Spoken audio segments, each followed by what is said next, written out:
वली साहब, आपको 11:30 निकलना है ना? हाँ, बस मैं आधे घंटे का शो कर लूंगा आपके साथ। ठीक है सर।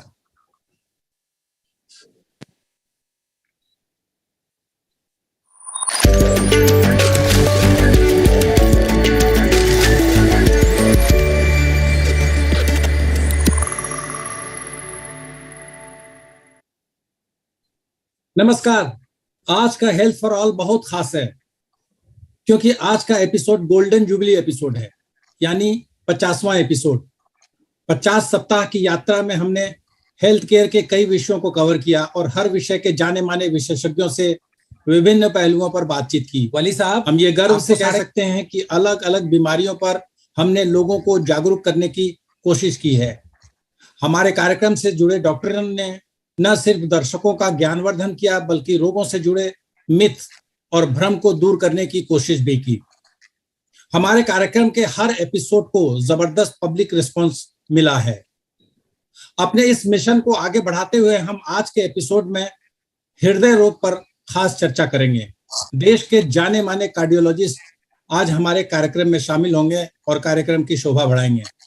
जो हार्ट डिजीज से जुड़े भ्रम को दूर करने की कोशिश करेंगे, वे हमें यह भी बताएंगे कि हार्ट अटैक आने पर कैसे उस इमरजेंसी को हैंडल किया जाए। आज हम हर तरह की इमरजेंसी से निपटने के बारे में भी चर्चा करेंगे। तो तैयार हो जाइए ये जानने के लिए कि आपके दिल को कैसे तंदुरुस्त। हमारा ये शो अगले 1.5 घंटे यानी 12:30 बजे तक यूट्यूब और फेसबुक पर लाइव रहेगा। तो पहले देखते हैं ये introduction video.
Welcome back. I am Shankar Raj, President of Heal Foundation. This, as Kishore mentioned, is a special Golden Jubilee episode. Our journey through 50 episodes has been monumental. Every episode was special, where senior doctors, specialists, nutritionists, yoga exponents, and others explained the various facets of health and issues concerning various ailments. Today, we have a special topic to coincide with World Heart Day. The topic is busting myths about heart health, acute emergencies, and trauma care to discuss. And we are live on Facebook and YouTube. To discuss more about this topic, we have with us Dr. Moshin Wali, a cardiologist and a former honorary physician to the late Presidents R. Venkatraman, Shankar Dayal Sharma, and serving physicians to the late President Pranab Mukherjee. His first assignment as a physician to the President of India was with Sri R. Venkatraman at the age of 33.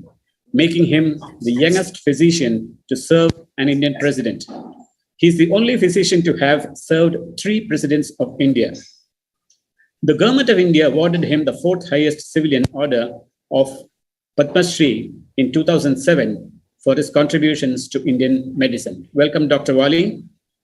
Also joining Dr. Wali is Dr. Sanjeev Gera, Director, Cardiologist, Fortis Hospital, Noida, and a leading name in the field of cardiovascular services. He has vast experience of more than 20 years and has been trained at premier institutes of Delhi. He is known for his evidence-based, patient-centric, and cost-effective approach to cardiac ailments. He's also recognized at various international platforms with many accolades to his credit. He's extremely passionate and dedicated to rendering high-quality cardiovascular care. Later joining him would be Dr. Deepak Raj Gupta, HOD, Department of Emergency Medicine at Venkateshwar Hospital, Delhi. He has experience in managing a wide range of services from pre-hospital care, ambulance services, acute trauma care, disaster management, acute medical, surgical, and environmental emergencies. He's a member of the Emergency Medicine Association of India and Society of Emergency Medicine of India and professional member of Delhi Medical Council. Dr. Gupta is an experienced senior emergency lead physician with over 25 years of experience in various prestigious tertiary care hospitals at Delhi and NCR.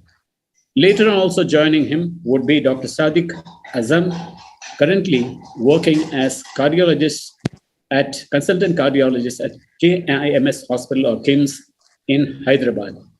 Over to you, Kishore, for your first round of questions. Thank you sir. जैसा कि आप सब जानते हैं कि आज हमारा show जो है वो हार्ट डिजीज पर है और खास करके जो हार्ट डिजीज से जुड़े मिथ्स हैं उसके बारे में है। और आपको जानकर आश्चर्य होगा क्योंकि हमारा ये शो दुनिया भर में इस समय लाइव देखा जा रहा है और सारे सोशल मीडिया प्लेटफॉर्म पे, यूट्यूब, फेसबुक पे इतने सवाल अभी आने शुरू हो गए हैं हमारे पास आप लोगों के लिए जो मिथ्स के बारे में। तो आज हम कोशिश करेंगे कि उनके सवाल ज्यादा से ज्यादा ले सकें और मैं उनके सवालों को आपके सामने रख सकूं। डॉक्टर वली, मेरा आपसे पहला सवाल है, ये भी ढाका से किसी ने पूछा है सर। तो ये कहते हैं कि सीपीआर के बारे में ये कहा जाता है कि वो हर तरह के हार्ट अटैक से बचाव करता है। क्या ये सच है कि सीपीआर जो है हार्ट अटैक का तत्कालिक इलाज है और हर तरह के हार्ट अटैक में सीपीआर से फायदा हो जाता है?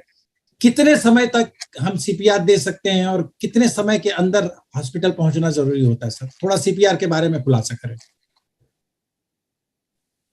देखिए, सबसे पहले तो मैं मुबारकबाद देता हूं कि आपने जो ये टॉपिक आज अपने 50वें एपिसोड पे चुना है, ये हर एक के फायदे की चीज है, क्योंकि दिल जो है वो सबके पास होता है और दिल की रक्षा करना और दिल की बीमारियों के बारे में बेसिक नॉलेज होना हम सबका फर्ज है। उसको हमको बताना भी हम सबके लिए बहुत जरूरी है और ये जो प्रश्न है ये उसी की ओर संकेत कर रहा है। हमने पिछले दिनों में देखा है कि बहुत से लोगों को कार्डियक अरेस्ट हुआ है। कार्डियक अरेस्ट का मतलब मैं थोड़ा सा हल्का सा समझा दूं कि हार्ट में 2 तरह के सिस्टम होते हैं। जैसे हमारे घर में 2 तरह के पाइप होते हैं, एक से पानी आता है और उसी पाइप के साथ साथ कहीं कहीं पाइप्स होते हैं जिनसे बिजली के तार आते हैं। तो बिजली के तार वाले पाइप जो हैं वो घर में रोशनी उत्पन्न करते हैं, बिजली के इक्विपमेंट्स को चलाते हैं, और पानी वाले जो पाइप्स हैं वो हम सबकी पानी की रिक्वायरमेंट पूरी करते हैं। इसी तरह से दिल में भी ये 2 तरह के सिस्टम्स होते हैं और पहला तो पाइप ही होता है जिसको हम कोरोनरी आर्टरी कहते हैं। बारीक बारीक आर्टरीज होती हैं जिनके विकार से जो है वो हमको मायोकार्डियल इन्फार्क्शन, जिसको हम हृदय घात कहते हैं, या उसमें हम वो चेस्ट पेन की तरह और बहुत से अदर सिम्टम्स की तरह मैनिफेस्ट करता है। और जो हमने पिछले दिनों देखा है वो बिजली का जो सिस्टम है हार्ट का, उसके मुतासिर होने से होता है, जिसको हम सडन कार्डियक अरेस्ट SCD भी कहते हैं, सडन कार्डियक डेथ कहते हैं। तो ये थोड़ा सा इसमें माइनर सा फर्क है, लेकिन इसके इम्प्लीकेशंस बहुत मेजर हैं, इसके ट्रीटमेंट बहुत अलग अलग हैं। तो जो ये इनका प्रश्न है सीपीआर से संबंधित, और ये जो है बहुत ज्यादा जरूरी है उस वक्त पर, उस मौके पर जब किसी को सडनली कार्डियक अरेस्ट होता है और उसकी हृदय की गति महसूस नहीं होती। उसमें ये जरूरी नहीं है कि हृदय रुक गया हो, जैसे कि फिल्मों में दिखाते हैं कि सीधी लाइन आ रही है। उसमें ऐसा भी हो सकता है कि हृदय की गति इतनी तेज हो गई हो, 300, 250, 400, कि वो इतनी छोटे छोटे कॉन्ट्रैक्शंस हार्ट में आ रहे हो जो कि ब्लड को पंप करने में समर्थ ना हो। और ये हार्ट का बहुत ज्यादा खतरनाक एक पहलू होता है जिसको हम खतरनाक एरिथमिया कहते हैं, वेंट्रिकुलर टैकिकार्डिया कहते हैं, वेंट्रिकुलर फिब्रिलेशन कहते हैं, और जो हार्ट को थका देता है, इस तरह से थका देता है कि हार्ट रुक जाता है अल्टीमेटली। तो इस वक्त पे अगर हम उस कार्डियक जो हाइपर मोटिलिटी है, या कार्डियक, जो मैं आम भाषा में बोल रहा हूँ, ये हम लोगों के यहाँ ये टर्म यूज नहीं होते, हम लोग तो एरिथमियाज कहते हैं उनको, फैटल एरिथमियाज भी कहते हैं। इसमें एट्रियल और वेंट्रिकुलर दोनों एरिथमियाज हो सकते हैं। तो सीपीआर जो है वो हेल्प करता है उस करंट के पागलपन को, या उस करंट के मैडनिंग को, या उस करंट के वर्लपूल बनने को, या उस करंट के जरूरत से ज्यादा आपे से बाहर हो जाने को। तो उस वक्त हम जब सीपीआर देते हैं तो वो बहुत हेल्पफुल होता है। और इसमें जो सबसे ज्यादा आपने भी ऐड किया वो चीज के हमको एग्जॉस्ट नहीं होना है, हमको सीपीआर करते रहना है जब तक कि सर्कुलेशन रेस्टोर ना हो जाए। इसमें जो मैं इलेक्ट्रिकल करंट की बात कह रहा हूँ, उसमें हमको अब इस बात की भी बात बार बार करनी चाहिए कि हमको इलेक्ट्रिकल डिफिब्रिलेशन करना है। वो भी इससे ही जोड़ता हूं मैं अब, क्योंकि ये एक जरूरत है और लोगों को इसका भी ज्ञान हो गया है। हमने देखा है कि बड़े बड़े जो रेस्टोरेंट्स हैं, होटल हैं, पब्लिक ऑफिसेज हैं, और अमेरिका वगैरह में तो जो हाईवे पे पोल्स हैं, उनके पास स्टेशंस होते हैं जहां हमें ये डिवाइसेस रखी होती हैं। और अभी ये डिवाइसेस को हम उसके द्वारा जो अगर हमें सिग्नल्स मिलते हैं और आसपास ऐसा इंतजाम होता है, तो हम फ्लाइंग डिवाइसेस से भी इनको वहां पहुंचा देते हैं और रिमोट से उसको कंट्रोल करते हैं। तो ये जो है, ये सिस्टम जो है वो बहुत जरूरी है। और सीपीआर की जब हम बात करते हैं तो इसका जो है cardio pulmonary resuscitation full form है। और इसमें हम जो कर सकते हैं वो ये है कि हम चेस्ट में कॉम्प्रेशंस देते हैं और रेस्क्यू ब्रीदिंग देते हैं, जिसका जो अनुपात है 30 और 2 होना चाहिए। और 1 मिनट में करीब 100 या इसके आसपास 100 से 120 कंप्रेशन देते हैं। और ये पूछा गया था डॉक्टर त्रिहान से एक ऐसी टॉक में, उन्होंने कहा था, ये बहुत अच्छी बात बताई थी कि ये यूट्यूब पर अवेलेबल है। मैं यहाँ बैठ के अपने चेस्ट को कॉम्प्रेस करके पूरा नहीं दिखा पाऊंगा, हालांकि ये जगह है ज़िफी स्टर्नम, यहाँ पे प्रेस करते हैं।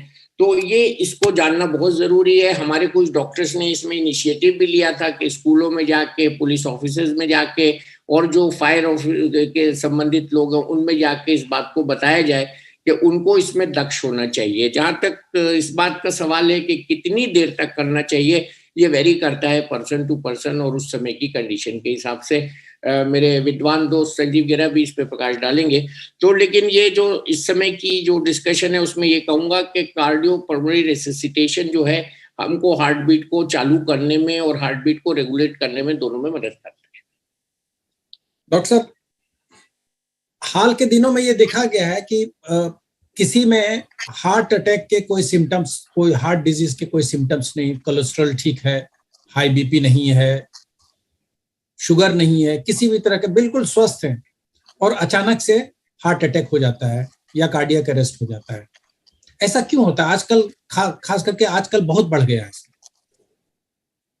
जी, हमने देखा ना हाल में कितने ही लोग स्टेज पे परफॉर्म करते हुए, स्पेशली सितंबर के महीने में शुरू में 3 दिन तक मतलब रेगुलर ये एपिसोड्स हुए हैं और लोग बेहोश हुए हैं। ये स्क्रीन पे उनको कैप्चर किया गया है और वो यही है जो कार्डियक इरेगुलरिटी है रिदम की, इससे हुए हैं। और उनको शुरू में ये पता ही नहीं लगा कि ये इनको हृदयघात आया है। और ये सोचा कि ये भी इनका प्ले जो कर रहे हैं उनका हिस्सा है। और राजू श्रीवास्तव जी जो हैं वो ट्रेडमिल पे उनको हुआ।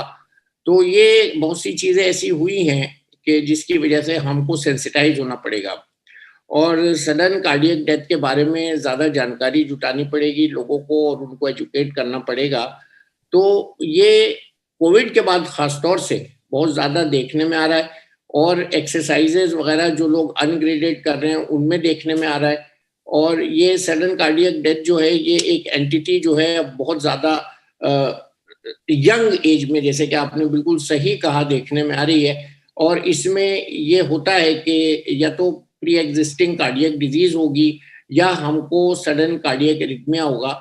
और ये पोस्ट कोविड जो हुआ है तो हम लोग बहुत ज़्यादा सेंसिटाइज हो गए हैं इसके लिए कि लोगों को एक्सरसाइज कितनी करनी चाहिए और उनको कैसे हमको आगे के लिए एडवाइस करना चाहिए, उनको क्या इन्वेस्टिगेशंस करने चाहिए।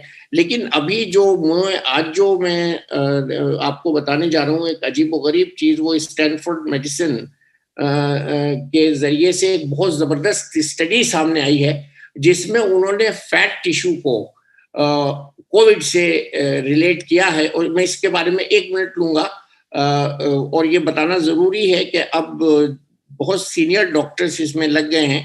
और एक जर्नल है साइंस ट्रांजिशनल मेडिसिन जिसमें डॉक्टर कैथरीन ब्लिस और मैकलॉगिन, 2 साइंटिस्ट ने एक अजीबोगरीब बात बताई है कि हम जानते हैं कि फैट में एस रिसेप्टर्स नहीं होते हैं, लेकिन उसके बाद भी फैट या तो रिजर्वायर का काम करता है कोविड वायरस के लिए, या वो किसी तरह से एपिकार्डियल जो फैट होता है जिसको हम हार्ट के ऊपर का फैट कहते हैं, उसमें कहीं ना कहीं जो है संक्रमण हो जाता है और वहां से ये वायरस ट्रैवल कर सकता है कोरोनरी आर्टरीज में और हार्ट के मसल्स में या हार्ट की झिल्ली में जिसको हम पेरिकार्डियम कहते हैं।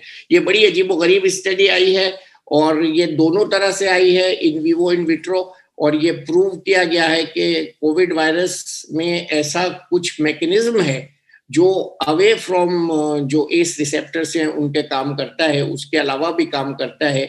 या तो ये मैक्रोफेजेस जो होती हैं फैट में उसको सेंसिटाइज करता है या ये डायरेक्ट इफेक्ट करता है। और ये एक एक्सप्लेनेशन आया है, मैं ये नहीं कहूँगा सब केसेस में यही होगा। तो ये एक एक्सप्लेनेशन है कि किस तरह से कोविड इन्फेक्शन, कोविड के वायरस के इन्फेक्शन चर्बी के जरिए, फैट के जरिए जो हार्ट के चारों तरफ होती है उसके जरिए भी आघात कर सकता है हार्ट को और सडन कार्डियक डेथ प्रोड्यूस कर सकता है। इसके अलावा बहुत से कॉजेज होते हैं जिसमें सडनली कार्डियक डिमांड बढ़ना ऑक्सीजन की और सप्लाई जो है ऑक्सीजन की उसमें डिस्पैरिटी होना। जरूरी नहीं है कि बहुत सीवियर ऑब्स्ट्रक्शन हो उसके लिए कोरोनरी आर्टरीज में। एरिथमिया की मैंने ऑलरेडी आपसे बात कर ली है। कुछ केसेस में मसल के नीचे कोरोनरी आर्टरीज जो हैं दब जाती हैं, उसको हम ब्रिजिंग कहते हैं, पुल की तरह से वो दबा देता है कोरोनरी आर्टरीज को। और मेरे पास ऐसे भी केसेस आए हैं, मैंने पिछले बात भी बताया था कि एक यंग लड़का कुएं में गया और कुएं से उसका पंपिंग सेट खराब हो गया, अकेला उसको उठा के लाया बहुत हैवी सेट को, और यंग एज में 25 साल की उसको Frank heart attack, ECG changes, cardiac enzymes बढ़ गया, उसको हमने ट्रीट भी किया और एंजियोग्राफी कराने पे पता लगा उसकी एंजियोग्राफी नॉर्मल है।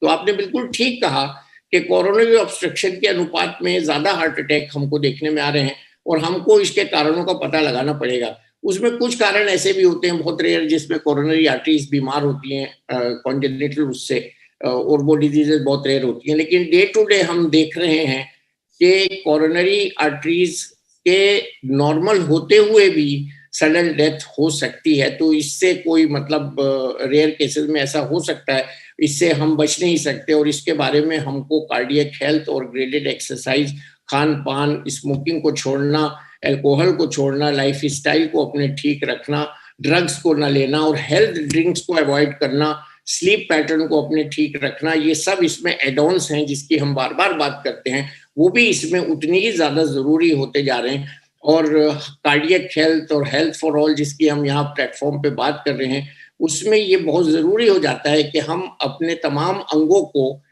किस तरह से स्वस्थ रखें, जो कि आज के लिए बहुत बड़ी जरूरत बन चुका है स्ट्रेसफुल एटमॉस्फेयर में, और यंगस्टर्स के खान पान में जो तब्दीलियां आई हैं उसमें, और हमारी जो एक्टिविटी में चेंजेस आई हैं, वर्क फ्रॉम होम जैसे वर्ड्स यूज होने लगे हैं, उस सबको कवर करते हुए हमको ये देखना पड़ेगा कि हम अपने कार्डियक हेल्थ को कैसे ऑप्टिमाइज करें। ये एक जनरल वाइड अम्ब्रेला स्टेटमेंट में दे रहा हूं और ये इसके बहुत बड़े मतलब निकाले जा सकते हैं।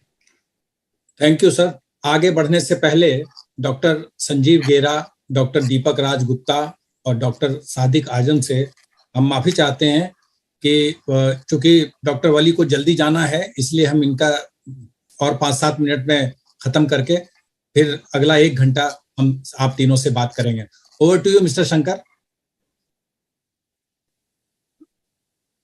Thank you, Kishore. Dr. Wali, there is a general feeling that Indians are, not a feeling, but studies also have shown that Indians are more prone to heart attacks. So is it true, and why is that so? Can you kindly repeat the question, sir? There's a general, statement and study which shows that Indians are more prone to heart diseases. Why is that so? Ladies? Indians. No. Indians, yes. Indians, yes. When I was a young doctor, I was attending one of the meetings for diabetic control, and some new drug had been launched. And one of the speakers who came from abroad, and he spoke about thrifty genes and bad genes in Indians and our form of obesity. And I was very irritated that why we are so inferior, why they are talking, standing in India about my country, that our genes are inferior, and why is talking about a special gene which is peculiar to us. Probably he was tracking based on some research and statistics I was not aware of. Yes, this happens. Indians are more prone because of the many reasons I have just mentioned. Second is our diet and the typical form of obesity and increased incidence of diabetes. India is a diabetic capital, and lack of exercise and wrong choice of food. All these factors combined, including with genetic influences, that makes us more prone for heart attack. And when I was still young, there was a study done vis-a-vis Indian coronary heart disease, and of course this was named as young coronary arteries of Indians. So this has been happening from a long time, but I would take you back when our rishis and munis were doing tapasyas at hills, and they were eating some herbs, and that was making them healthier, and they had no cardiac ailments, and they lived 108 years. Still there are families which we have, they have a longer life. If you see a family portrait of 3 or 4 generations, you would find the great grandparents have a slimmer body habitus. Their sons, the grandparents have got a little heavier bodily habitus, and the present 2 generations, if their children and their children are there, they have totally different body habitus, and they are obese, and they have got abdominal obesity. So somewhere something has transformed, which we, frankly speaking, do not know. If we do not know, then this is right to say that there are some influences which are inbuilt influences in the body and exogenous influences in our diet, pollution, atmosphere, and day-to-day habits, which makes us prone. Our diet, especially, which is rich in carbohydrate, makes us prone for this. Our lack of exercise makes us prone to this. Our genetic susceptibility makes us prone to this. Our smoking patterns makes susceptible. Even our alcohol drinking patterns, which are unregulated, make susceptible for this. I have a wide experience of treating people from Ministry of External Affairs, and they are so disciplined alcohol takers, or they are so disciplined people. They know when to stop and how much to drink and when to change the brand and not. So all this makes them healthier. Of course, here I would talk about the red wine that has some beneficial effect on heart, but I would be deadly against the hard drinks and even beer and health drinks. So there are certain influences on cardiac health which we are exploring day by day and getting aware of them. And to the latest edition of in this series is health drinks, which have got stimulant substances which are very bad for heart and brain also to some extent. And then our sleeping pattern, which has in the past few decades has drastically changed, and the children don't listen to the parents. And third, the amount of food and the type of food and the quality of food what we are consuming. So all these things combined makes us more vulnerable, more prone to having sudden cardiac deaths and heart attacks. So added to this is another question. Comparing to the heart attack or heart ailment patterns, is it the same as what we have Indians who live in India and children of people of Indian origin who are abroad but are not they lived in India? Are the patterns same or is it different? Almost same, sir. Because the research I was talking first, which was done in America, which found Indian and the parallel were deficient in vitamin D as well. So this was done on Indian doctors. So there is certain things which is inbuilt, which I was talking at the first part of the reason of answer to your question, that takes us across and with the same kind of predisposition. We call this as a predisposition. And there are confirmed studies done at Canada, which had shown that the incidence of cardiac disease in Indians is at least 10 years younger than the world average. So that makes us, this is a documented part of the scientific statement, which has confirmed that predisposition at a younger age. And that examples I have quoted, we have already seen that how people have succumbed to death in the recent past.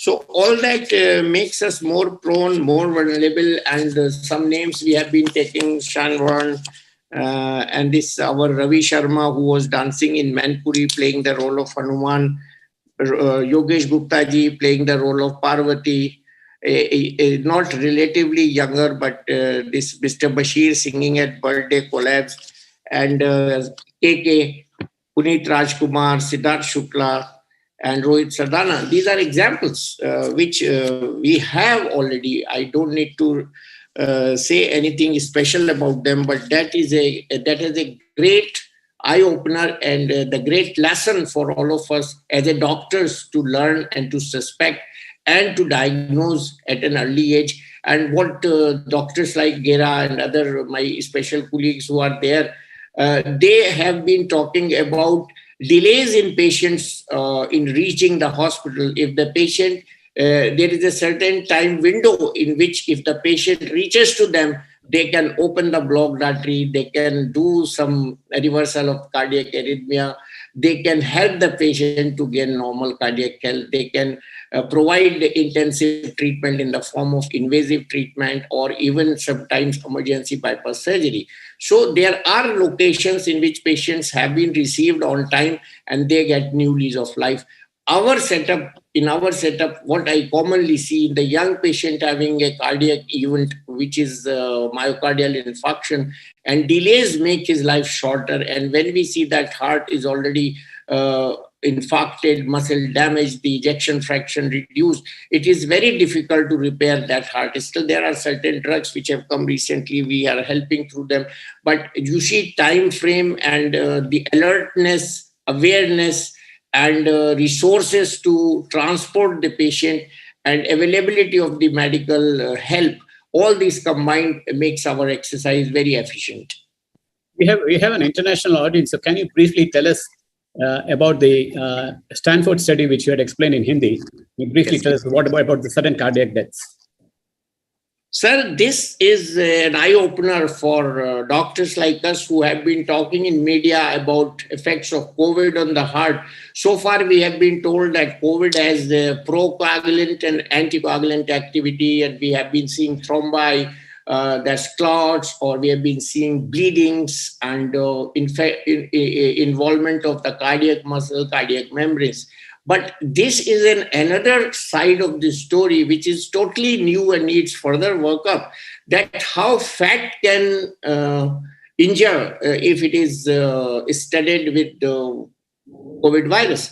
They have seen and demonstrated in patients whom they have done the bariatric surgeries, and they have taken out the specimens of fat, and to their curiosity, they have analyzed for evidence of the COVID virus related toxins and COVID virus related components, and they have found that somehow either the macrophages or some unknown mechanism makes this fat very toxic if this fat is around the heart.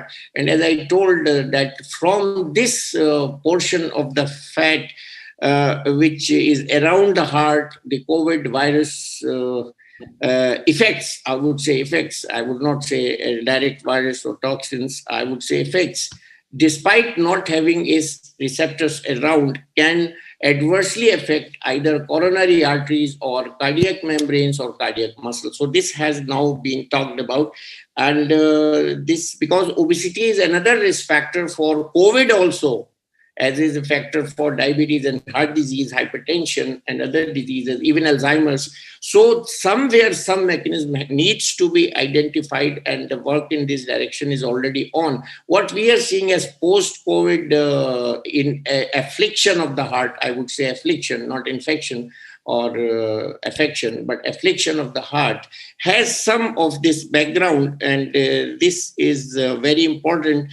And this needs to be further explored as we are talking about rejuvenation, longevity, and somewhere this has to be seen, because a lot of patients who are coming to me for respiratory complaints also, and I see their CT scans, they have got residual changes. So we are not doing routine coronary biopsies or cardiac biopsies, So we are not aware of what has happened post-COVID. Like in my case, I have suffered COVID and I have been in ICU in Gangaram Hospital for 5 weeks. And I found my efficiency took lot of time to recover. I had the facility of having pulmonary function test next to my room, and I was often seeing my lung functions. Luckily, fortunately, it was gradually improving. My saturation was gradually improving despite I came home.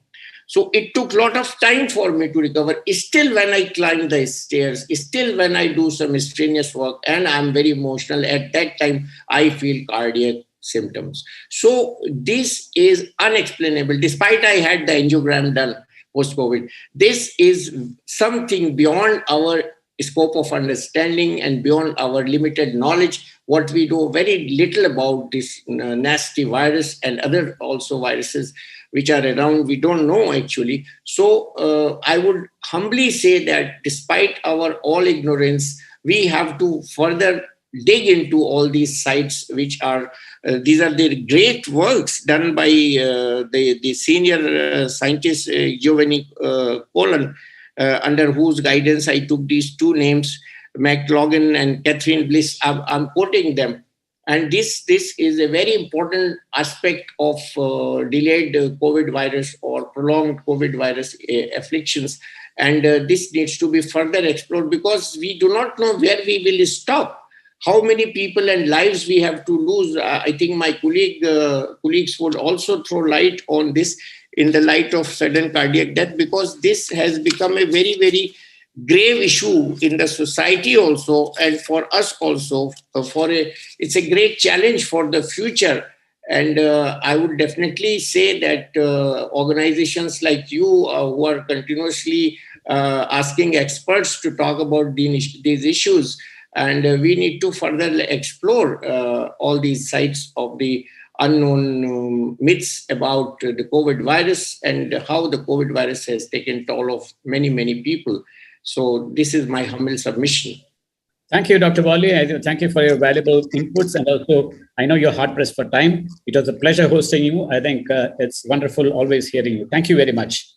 I'm extremely sorry to cut short, but I would be listening to my colleagues and to you both. And thank you very much, Mr. Malviya and Mr. Shankar. And I'm grateful for giving me this opportunity to speak my thoughts about what I have suffered and what I have seen. And it's a great platform, and God bless you all. And I will be listening to my colleagues and speakers, and I'm just busy for another interview. So thank you very much. I think Dr. Gera and Dr. Sadiq Azam also would throw more light on the Stanford study that you had just mentioned. Thank you very much. Over to you, Kishore, for your next round of questions. Thank you, sir. Again, क्षमा याचना के साथ doctor Sanjeev गेरा से मैं सवाल करना चाहता हूं। डॉक्टर गेरा, ये देखा गया है आजकल, और ये मैं जानना चाहता हूं कि ये मिथ है या सच्चाई है, कि जिम जाने और बॉडी बनाने के चक्कर में जो हमारे यूथ हैं वो एक्स्ट्रा सप्लीमेंट्स बहुत ज्यादा लेते हैं, जिससे कि हार्ट प्रॉब्लम्स बढ़ती है। ये सच है या इसमें कोई ये मिथ है? नमस्कार, ये सबसे पहले thanks a lot for inviting me to such a great platform for creating awareness about health issues. So जैसे आपने क्वेश्चन पूछा कि भाई ये मिथ है, ऐसा कोई एविडेंस नहीं है, स्ट्रॉन्ग एविडेंस या ऐसी कोई स्टडी नहीं है जो कोरिलेट कर पाए या रिलेट कर पाए कि सप्लीमेंट से हार्ट अटैक्स होते हैं। But definitely some cases have come to light, जो लोग हैवी बॉडी बिल्डिंग कर रहे थे और जो सप्लीमेंट्स ले रहे थे, और मे बी उन सप्लीमेंट्स में एनाबॉलिक स्टेरॉइड्स थे, जिसकी वजह से खून का गाढ़ा होना, थ्रोम्बस बनना या ब्लड प्रेशर बढ़ जाना या डायबिटीज या प्री डायबिटीज क्रिएट हो जाना, ये एक कुछ कारण है जिसको हम बोल सकते हैं कि इनकी वजह से हार्ट में ब्लॉकेजेस आना और सडन कार्डियक डेथ और कार्डियक अरेस्ट होने के कारण हो सकते हैं। लेकिन एकदम से बिना किसी ब्लॉकेज के हार्ट की नसों के अंदर बिना ब्लॉकेज के हार्ट अटैक होना या कार्डियक अरेस्ट होना बहुत रेयर है। तो कुछ ना कहीं कुछ ऐसा था कि हमारी जेनेटिक प्रीडिस्पोजिशन थी या कोई रिस्क फैक्टर था जो साथ में चल रहा था, या हमारी बॉडी या हमारा शरीर अनअकस्टम्ड था। अनअकस्टम्ड मतलब जिसको आदत नहीं थी उस एक्सरसाइज की, और हमने सडनली उठे और हम जिम पहुंच गए, स्टेरॉइड्स लिए हैवी डोजेस में या हैवी डोजेस में सप्लीमेंट्स लिए, और अगले दिन हमने वेट्स उठाने शुरू कर दिए। That could have been the cause, जिसकी वजह से हार्ट पे लोड पड़ता है, हार्ट की मसल रप्चर हो सकती है, आर्टरी रप्चर हो सकती है। एक टर्म होती है जिसको बोलते हैं स्पॉन्टेनियस कॉरोनरी डिसेक्शंस। तो आप सडनली कुछ भी एक ऐसी एक्सरसाइज जिसको आपका हृदय अडेप्टेड नहीं है, जिसकी उसका आदत नहीं है, आप कभी वॉक नहीं करते हैं, आप सीडेंटरी लाइफस्टाइल, आप लेटे हैं, बैठे हैं हमेशा, या आप जैसे हम अपने आजकल क्लिनिक्स में आईटी प्रोफेशनल्स देख रहे हैं जो पूरी रात काम करते हैं, हार्मोनल डिस्टर्बेंसेस ऑलरेडी है, और उसके ऊपर वो एकदम से सप्लीमेंट्स लेते हैं, तो ब्लड प्रेशर हाई देखने को बहुत कारण मिले। तो हाई एकदम से सडन बीपी होने से इंट्राक्रैनियल हेमरेज हो सकते हैं, हार्ट अटैक्स हो सकते हैं, एरिथमियाज हो सकती है, जैसे डॉक्टर वली बता रहे थे कि रिदम डिस्टर्बेंसेस हो सकती है। ये सब कारण जो है हार्ट अटैक या सडन कार्डियक अरेस्ट की तरफ ले जा सकते हैं। आपके जवाब से डॉक्टर साहब एक सवाल मेरे मन में उठता है, क्या हार्ट डिजीज जेनेटिक है? यस, बिल्कुल। जैसे आप पूछ रहे थे डॉक्टर वली से कि इंडियंस प्रीडिस्पोजिशन ज्यादा है, तो अराउंड 20 से 25% केसेस में जेनेटिक प्रीडिस्पोजिशन है इंडियंस का, साउथ एशियंस का, नेशंस का। तो हमारे जेनेटिक प्रीडिस्पोजिशन में बहुत 2-3 बड़े इंपॉर्टेंट फैक्टर्स हैं जो हमें हृदय रोग की तरफ ज्यादा प्रीडिस्पोज करते हैं।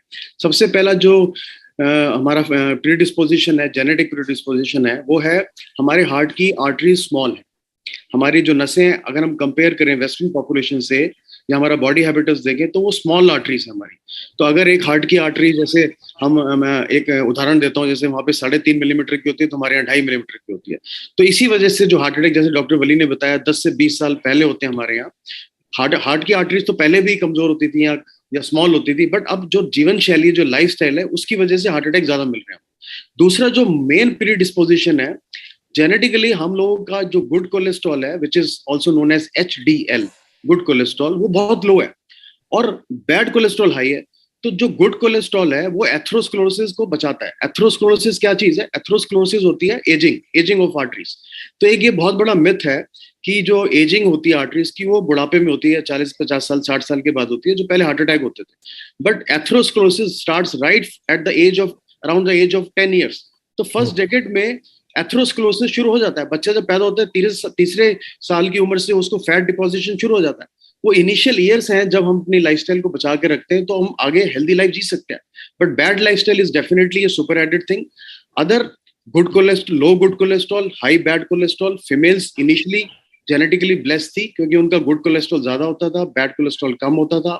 बट अब क्योंकि वो भी वर्क कर रही है, स्ट्रेस बढ़ गया, होम का भी और जॉब का भी, साथ में इनएक्टिविटी, फिर ओबेसिटी, प्री डायबिटीज, इन सब चीजों से हार्ट अटैक ज्यादा होने लगे। तीसरा जो मैं बताऊंगा आपको जेनेटिकली क्यों प्रीडिस्पोज्ड है, जेनेटिकली प्रीडिस्पोजिशन से एक तो ये है कि जीन्स हमारे अंदर, एक ही HDL और बैड कोलेस्ट्रॉल का हो गया। तीसरा हमारी डाइट है। हमारी डाइट एडेड फैक्टर है, जैसे सर ने बताया, डॉक्टर वली ने, कि हम लोग ट्रांस फैट ज्यादा खाते हैं। हमारी मेन डाइट जो है, it is more of carb based. Carbohydrates है और स्पेशली रिफाइंड कार्बोहाइड्रेट्स है. We avoid complex carbohydrates. हम लोग रोटी, चावल, ब्रेड, व्हाइट ब्रेड या फिर मीठी चीजें जो होती हैं उसके ऊपर हम ज्यादा सेवन करते हैं. तो ये अल्टीमेटली जाके ट्रांस फैट्स में कन्वर्ट होती है, कोलेस्ट्रॉल बढ़ता है, एथेरोस्क्लेरोसिस होती है. जब भी आपके खून में ब्लड शुगर की मात्रा ज्यादा होगी या डिसग्लाइसीमिया होगा या ब्लड गाढ़ा हो जाएगा तो एथेरोस्क्लेरोसिस की तरफ ले जाएगा. तो definitely there is a genetic predisposition, but पहले भी होती थी. अब हमारी जो लाइफस्टाइल है वो ज्यादा ऐड कर रही है, लाइक स्मोकिंग हो गया, स्ट्रेस हो गया, या सिडेंटरी लाइफ हो गया, होम वर्क्स हो गए. जैसे we are actually working from home, तो स्पेशली आफ्टर कोविड से इन्फ्लेमेशन बढ़ गई हैं. इसलिए आज की डेट में हम लोग ज्यादा दिल की बीमारियां देख रहे हैं. डॉक्टर साहब, हमारे एक दर्शक है पटना बिहार से, नीरज सिंह. उनका सवाल है कि ये जो चेस्ट पेन होता है, काफी लोग इसको गैस का इफेक्ट मान के छोड़ देते हैं और कई बार ऐसा भी होता है कि वो अपने आप ठीक भी हो जाता है. बाद में वो जब चेक कराते हैं तो पता चलता है कि उनको माइल्ड अटैक आ चुका है. तो ऐसा कौन सा स्टेज है, एक तो अंतर क्या है दोनों दर्द में, और ऐसा कौन सा स्टेज है जब उसको लगे कि नहीं नहीं ये डॉक्टर के पास जाने का टाइम आ गया, गैस की दवा खाने का टाइम नहीं है? हाँ, बिल्कुल वैलिड क्वेश्चन है और काफी हम लोग देखते हैं अराउंड 20 से 25% केस हमारे पास आते हैं जो हार्ट डिजीज के हम देखते हैं, तो उनको पता ही नहीं होता कि साइलेंट हार्ट अटैक कब पड़ गया. तो इसको छुपी हुई हार्ट की बीमारी बोली जाती है. और करीब 20 से 25% केसेस में ही, और स्पेशली वुमेन में, औरतों में देखा गया है कि एटिपिकल सिम्टम्स होते हैं, जैसे गैस होना. तो गैस के साथ बड़े दो इंपॉर्टेंट डिफरेंशिएटिंग इसमें पॉइंट्स हैं. कोई भी हार्ट अटैक जो होता है वो सेंट्रल डिस्कम्फर्ट होता है, जैसे पूरी चेस्ट में, जैसे मैं दिखा रहा हूँ, पूरी चेस्ट में डिस्कम्फर्ट होगा. वो आपके शोल्डर्स में जा सकता है, जॉस में जा सकता है. साथ में उसके आपको घबराहट होगी, लॉट ऑफ घबराहट, पसीना आना, कोल्ड स्वेट्स होंगे, पसीना आ रहा आपके माथे के ऊपर, हाथों के ऊपर, आपको सांस फूल रहा, आपको घबराहट हो रही है, you are feeling short of breath, आपको एयर हंगर लग रहा है, आपको लग रहा है मैं बाहर जाऊं, लंबे लंबे सांस लाऊं. ये जो सिनेरियो है जो 30 मिनट तक चला, 1 घंटे तक चला, या वो गैस की दवाई जैसे डाइजीन होगी या कोई भी चीज होगी जो ओवर द काउंटर मेडिसिन होती है उससे ठीक नहीं हो रहा है, तो ये एक पॉइंट करता है कि हार्ट अटैक सिम्टम हो सकता है. मान लीजिए आपका वो कुछ ड्यूरेशन का सिम्टम ठीक हो गया 10 मिनट 15 मिनट, लेकिन वो फिर आ गया, तो कोई भी ऐसी चीज, गैस एकदम से नहीं आ जाएगी. गैस की हिस्ट्री होती है कि वो 1 हफ्ते से गैस का मरीज है या 2 साल से गैस का मरीज, उसके गॉल ब्लैडर में स्टोन्स हैं, उसको बेल्चिंग होती है, खट्टे डकार आते हैं, पेट में अफारा होता है, तो कुछ बैकग्राउंड ऐसा होगा. बट कोई भी ऐसा सिम्टम जो पहले नहीं था and which is associated with lot of sweating, घबराहट, अनइजीनेस और फेंटिंग एपिसोड्स के साथ आते हैं, या चक्कर आ रहे हैं बहुत, तो ये सब गैस के साथ नहीं होते. तो इसमें सजेशन यही रहेगा कि फटाफट जाके एक कंसल्टेंट फिजिशियन या किसी भी कार्डियोलॉजिस्ट को दिखाइए, अपना ईसीजी कराइए. अगर ईसीजी नॉर्मल आता है तो वो आपको डिफरेंट टेस्ट बताएगा, जैसे ट्रेडमिल टेस्ट होता है, एकोकार्डियोग्राम होता है. ट्रेडमिल टेस्ट, एक बात और मैं यहाँ बताना चाहूंगा कि अगर आपकी छुपी हुई बीमारी है, ईसीजी केवल 20% केसेस में डायग्नोस करता है हार्ट की बीमारी, तो हमें कुछ स्ट्रेस टेस्ट करने पड़ते हैं, वॉकिंग टेस्ट करने पड़ते हैं, कुछ हार्ट को थोड़ा लोड देना पड़ता है to make the disease come out. तो उससे हमें पता चलता है कि मशीन के ऊपर मरीज चल पा रहा है तो ईसीजी कैसे खराब हो रहा है, इको कैसा है उसका. तो कुछ टेस्ट बहुत जरूरी है गैस को और हार्ट अटैक को डिफरेंशिएट करने के लिए. बट यस, अवेयरनेस होना बहुत जरूरी है. जैसे मैंने बताया, इन सिम्टम्स को ध्यान में रखना बहुत जरूरी है. कोई भी चीज जो प्रोलॉन्ग हो रही हो, घबराहट ज्यादा हो रही है, पसीना ज्यादा आ रहा हो, तो आप जल्दी से जाके अपने फिजिशियन से उसको इवैल्यूएट करें. थैंक यू डॉक्टर गेरा, आप बने रहिए हमारे साथ. सेकंड राउंड में मिस्टर शंकर अंग्रेजी के सवालों के साथ आपके पास लौटेंगे. डॉक्टर दीपक राज गुप्ता, आप एक बहुत ही इंपॉर्टेंट और सेंसिटिव डिपार्टमेंट हैंडल करते हैं, ट्रॉमा. अगर किसी इमरजेंसी में कार्डियोलॉजिस्ट नहीं है और कोई हार्ट अटैक का पेशेंट आता है, तो वहां उपस्थित डॉक्टर को कैसे हैंडल करना चाहिए, प्रोटोकॉल क्या है? नमस्कार सर. सबसे पहले डॉक्टर गेरा हमारे कलीग हैं, जो बहुत अच्छी तरह से एक्सप्लेन किया है कि कार्डिक सिम्टम जो कई बार 25% पेशेंट में देखा गया कि वो गैस के सिम्टम लेके इमरजेंसी में कहीं आते, तो वो कई बार वो कन्विंस करना बड़ा मुश्किल हो जाता है कि आपको कार्डिक इशू भी हो सकता है, क्योंकि वो मानने को तैयार नहीं होते कई बार.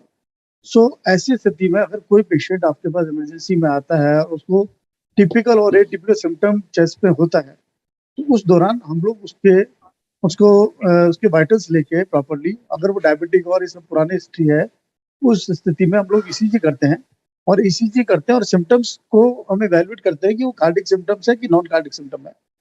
अगर वो सिम्टम्स कंटिन्यू रहते हैं, उसको मेडिकेशन के साथ साथ हम लोग, कार्डियोलॉजिस्ट की उपस्थिति तो बाद में होती है, पहले इमरजेंसी फिजिशियन सबसे पहले ईसीजी करता है.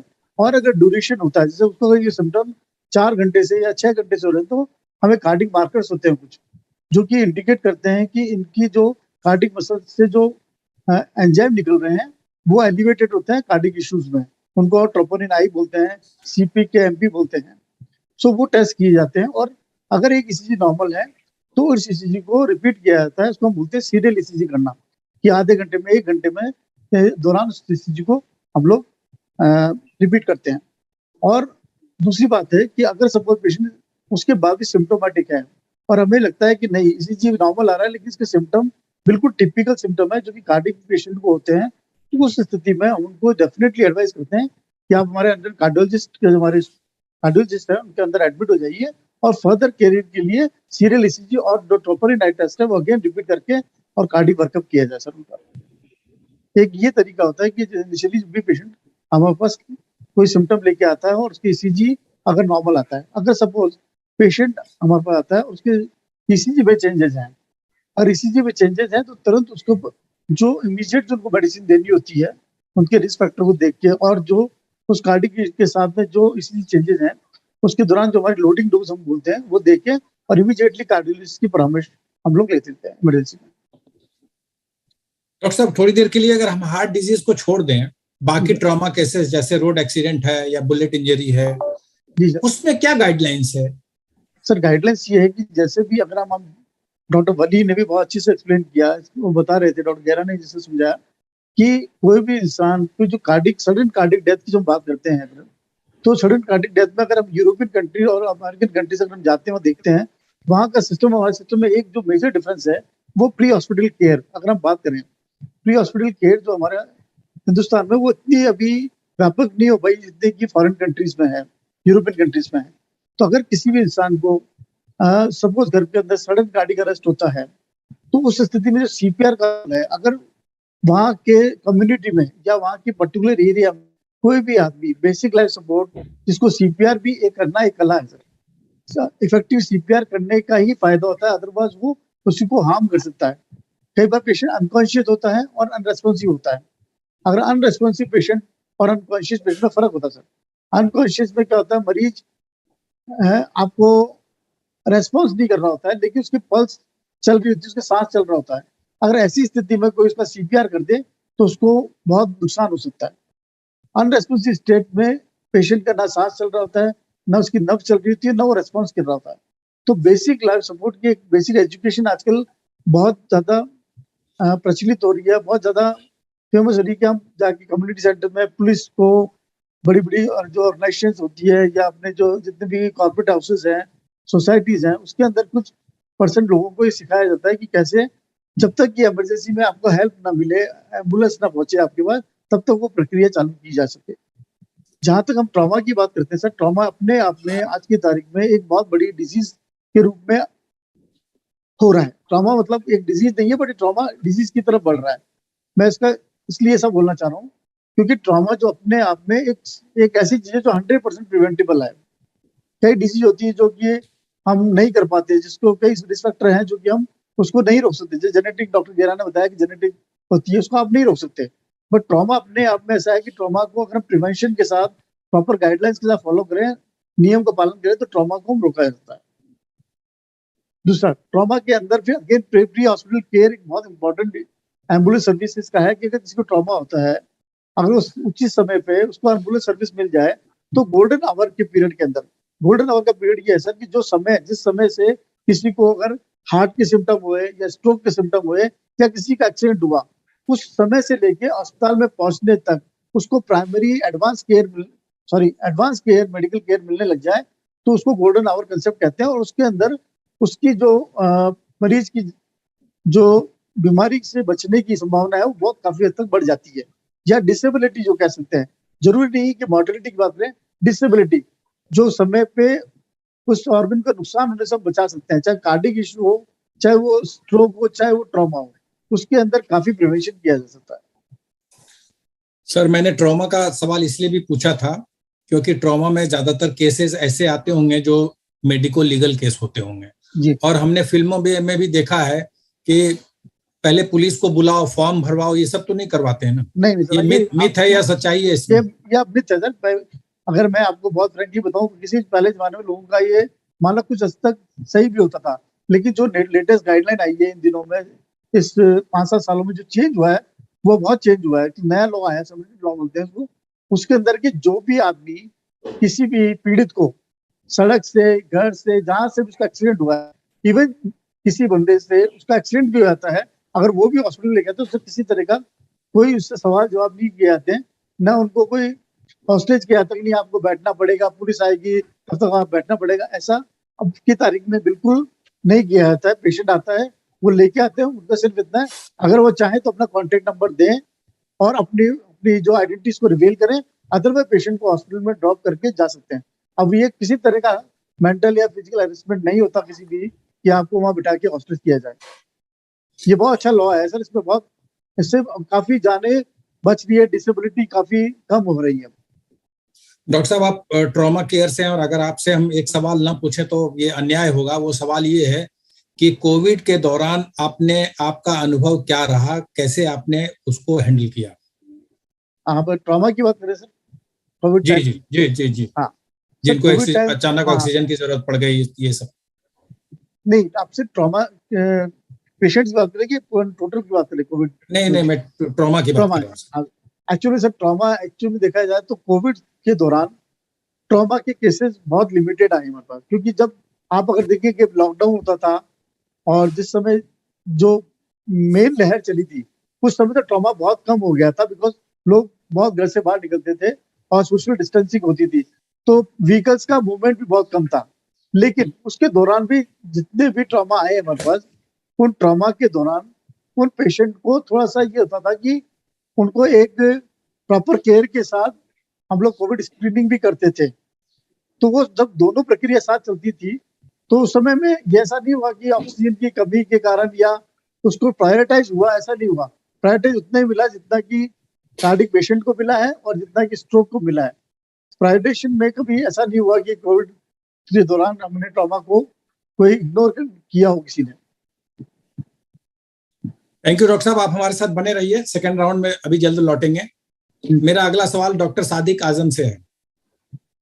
नमस्कार डॉक्टर साहब, एंड सॉरी बहुत देर वेट कराया। नहीं सब बोलिए sir.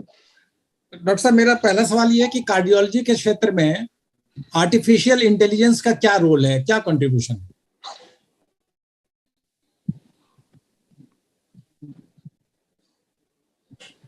well, sir, artificial intelligence especially.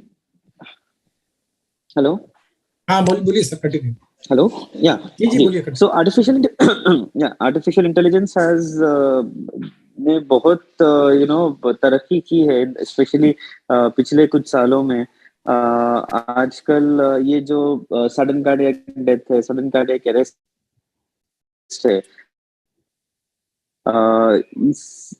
जो जैसे मॉर्निंग में डॉक्टर साहब बता रहे थे कि कुछ होता है जिसको बोलते हैं कि एरिथमियाज में हार्ट बीट जो है एकदम सडन फास्ट बीट होने लगती है, कभी हार्ट बीट एकदम स्लो हो जाती है। तो ये सब चीज आजकल you can detect it before somebody has a sudden cardiac arrest. मतलब आपका दिल रुकने से पहले अगर आपका दिल बहुत फास्ट मार रहा है या बहुत स्लो मार रहा है या आपकी हार्ट बीट इरेगुलर हो रही है, तो इसको डिटेक्ट करने के लिए आजकल जो अपनी हार्ट रेट मॉनिटरिंग टेक्नोलॉजी थी, जो स्मार्ट वॉचेस में एक पिछले 5 इयर्स से ऑन एंड ऑफ आ रही है, आज it is reached a level जहाँ पे उसकी accuracy is almost equal to the accuracy of taking an ECG in a hospital.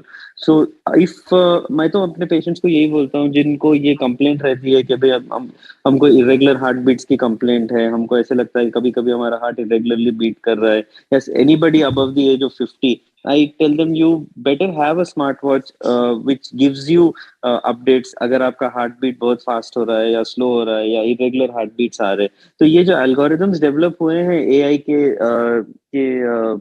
तरफ से, जिसमें आपके ये इरेगुलर हार्ट बीट डिटेक्ट होते हैं, that has been perfected to a large extent. Apart from that आजकल अवेलेबल जहाँ पे आप कोई भी रिमोट विलेज, रिमोट डिस्ट्रिक्ट में भी रहेंगे, you don't have a qualified cardiologist, you don't even have a doctor available वहां पे, तो anybody with chest pain can go to a centre with remote monitoring facility. वहां पे एक ईसीजी लिया जा सकता है, वो ईसीजी को इवन एक नर्स ट्रांसमिट कर सकती है सेंट्रल सर्वर पे, एंड एक क्वालिफाइड कार्डियोलॉजिस्ट सिटी में उसको इंटरप्रेट करके इमीडिएटली विद इन मिनट्स आपको डायग्नोसिस बोल सकता है। एंड अगर वो एक एक्यूट हार्ट अटैक रहा, immediately the patient can be shifted to the nearest hospital या nearest area centre for immediate therapy. So AI has grown by leaps and bounds. In fact यहाँ पे तेलंगाना में and even in the state of Tamil Nadu it is already been there for many years, and we in Telangana are also establishing it now. That is known as STEMI, spike and hub and spoke model बोलते हैं इसको, जहाँ पे there are many remote ICUs in district levels and एक central hub होता है जहाँ पे एक qualified cardiologist heart attacks even in districts where there is no 24 hours cardiologist available, एक क्वालिफाइड एमडी फिजिशियन रहता है, thrombolyses the patient, stabilises the patient, patient के वाइटल्स आपको मिलते हैं, पेशेंट का डेली ईसीजी आप तक आता है, and once the patient is in a stable condition the patient can be shifted to the hub जहाँ पे further angiogram angioplasty हो सकती है patient को। तो AI has grown a lot and AI is definitely changing. You are able to reach even the farthest जो छोटे से छोटे गांव, छोटे से छोटे जिले तक भी हम पहुंच सक रहे हैं AI के वजह से, and the world has truly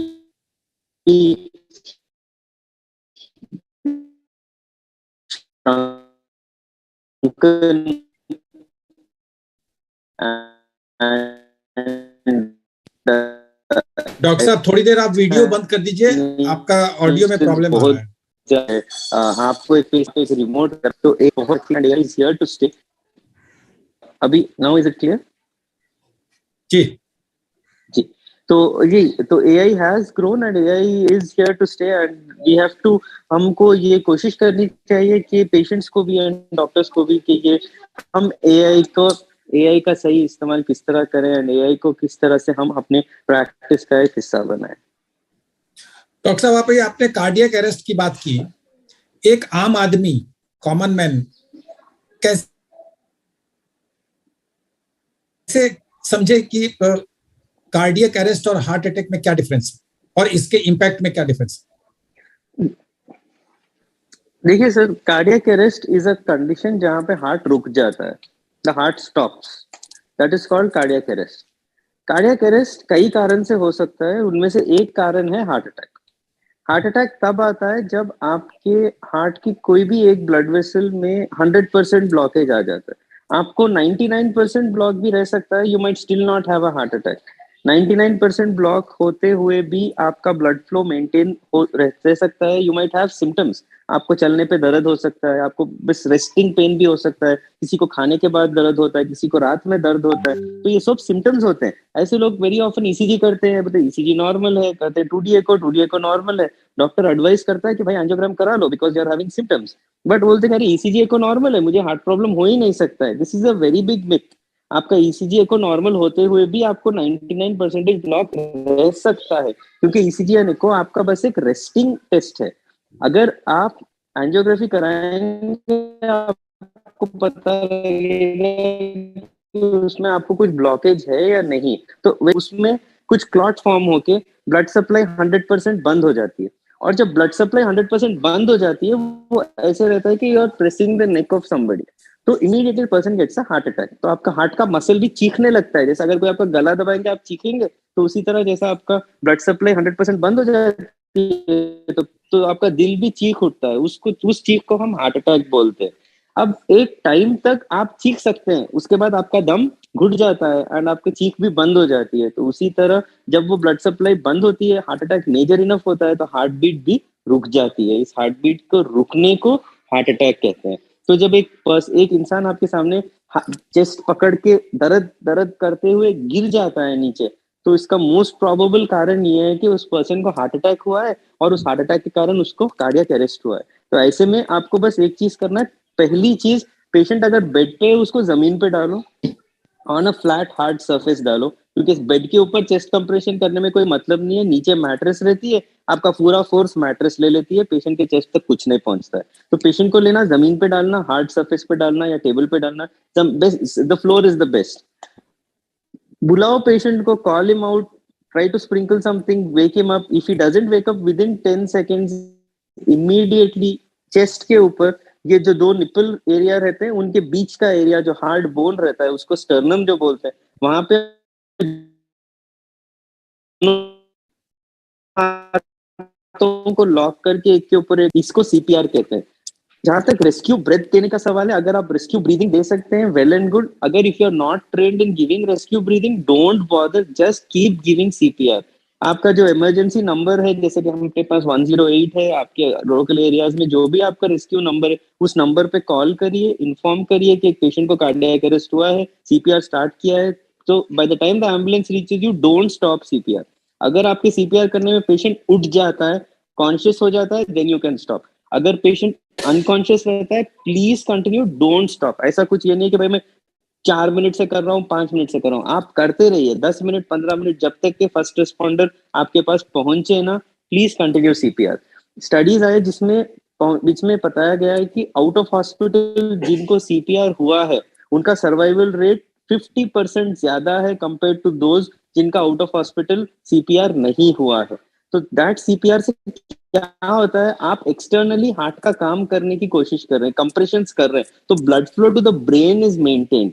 तो ब्रेन को जो है इंजरी नहीं होती है, ब्रेन को जो है डैमेज नहीं होता है, क्योंकि विद इन 3 to 5 मिनट्स अगर ब्रेन को ब्लड सप्लाई नहीं मिलता है, there is irreversible damage with sets in. उसके बाद आप हार्ट को रिस्टोर करोगे, कुछ भी करोगे, but patient will be a vegetable.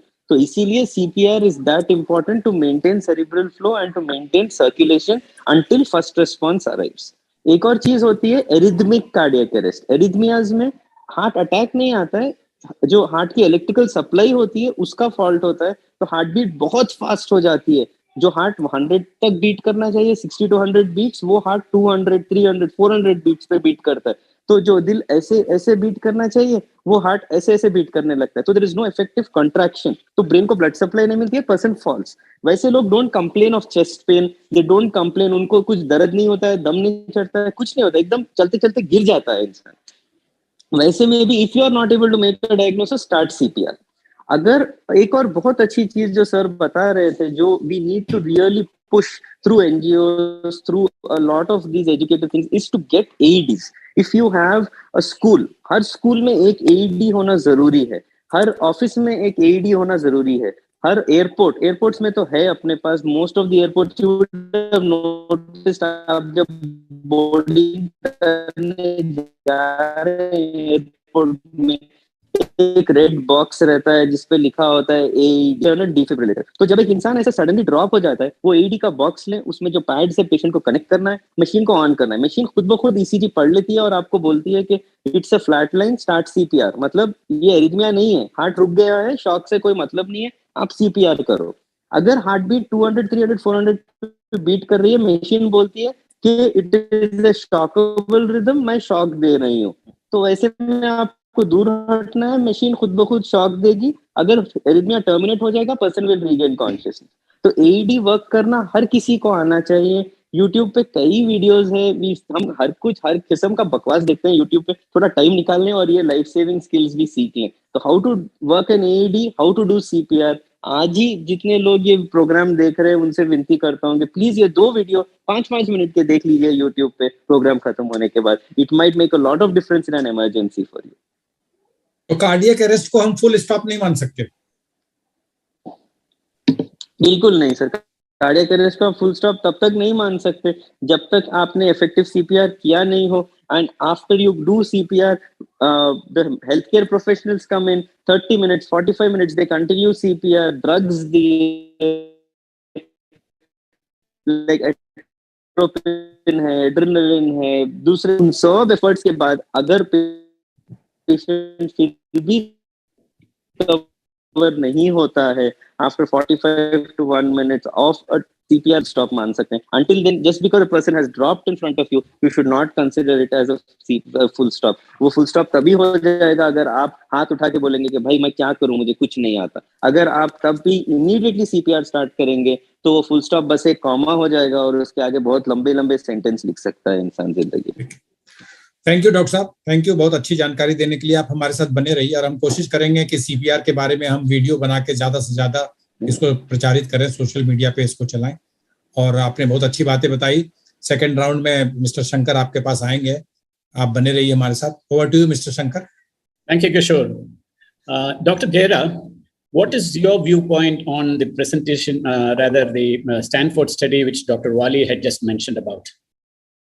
Yeah, I just came to know about this study, only the fresh study here, but I have been reading articles for COVID causing effects on heart and complications related to COVID. Especially now there is a recent study which was published in NAGM, England Journal of Medicine, which says that after COVID vaccination, there is myocardial inflammation.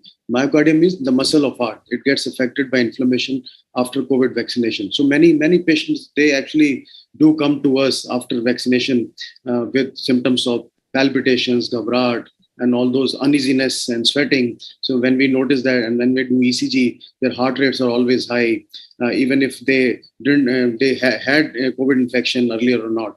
And especially after COVID, the three important symptoms were high heart rate and variability in BP. Sometimes BP goes down, sometimes goes up. And you must have actually heard that there were a lot of clot formation in leg arteries and heart arteries. And a marker, there were two markers actually which were analyzed, especially in serious COVID patients, and those were HSCRP levels or CRP levels and D-dimer levels. So if these were high, they actually indicate high coagulant state, high clot formation state, and high inflammation state, which can cause heart dysfunction and heart attacks, and then vascular problems, or what we call deep vein thrombosis, or even in serious cases we saw pulmonary embolisms. So that study which Dr. Wali was quoting, I think that makes a sense now. It has got a relevance now that the COVID virus, it has basically predisposition for fat tissue, and our heart actually thrives on adipose tissues much more. It uses ketones and fats as a fuel for its working. So I think our heart definitely then had a predisposition for COVID virus, and there was a lot of COVID inflammation going on there. And that's why we were getting more and more of cardiac complications post-COVID, and especially now after this vaccines. We are actually on the topic of myths. So one of the common things doing the round in YouTube and social media is that those people who have taken vaccines are more prone to have heart problems. Is that correct or not? No, this is a myth actually. It is seen, what I'm telling you, I have not seen any heart attack because of COVID vaccination, and there has not been any enough evidence or any study quoting that COVID vaccines lead to heart attacks. But definitely people, they come to us with high immunity responses. Maybe there is antigen antibody response going on, inflammatory state, which can cause blood thickening or clot formation in few percentage of people. Not everyone is coming to us with complications after COVID vaccination. And if you have predisposition, like if you have high cholesterol values, or if you have high BP, or you have uncontrolled diabetes, you are obese, you are not working enough, or you are physically inactive, you are leading a sedentary, stagnant life, then all these factors coupled with vaccination, they can cause more procoagulant state. That can cause heart attack, but not. It's a myth actually that every people, or most of the people after COVID vaccine, they get heart attacks or vascular problems. It is just a fraction of some people, like maybe 1 or 2% only we have seen in our practice. So, and there is no evidence for this thinking. Yeah, you just spoke about the heart tissues. One of the major problems that you have is when you have a heart attack, there is a general, the cells around the area commit suicide in a process called apoptosis. Now, why is that process having, and can it be reversed? Yes, definitely. So the idea is about awareness and the golden hour, actually, which Dr. He was also discussing about emergency treatment of heart attack. So as you know, what is heart attack? In layman terms, heart attack is a condition when one of the arteries gets 100% occluded. So if you have some silent blockages lying over there, and if there is clot formation over there, and then heart artery gets 100% blocked, and that area starts getting necrosis. And before necrosis, this is a term called apoptosis or cell death, automatic cell death. So that actually, in serious cases, it leads to necrosis or infarction, what we call acute myocardial infarction. So there is a period when we can reverse this apoptosis or ongoing damage to the myocardium or heart muscle, so that heart function remains good, or we can reverse the gradually decreasing heart function because of that blockage.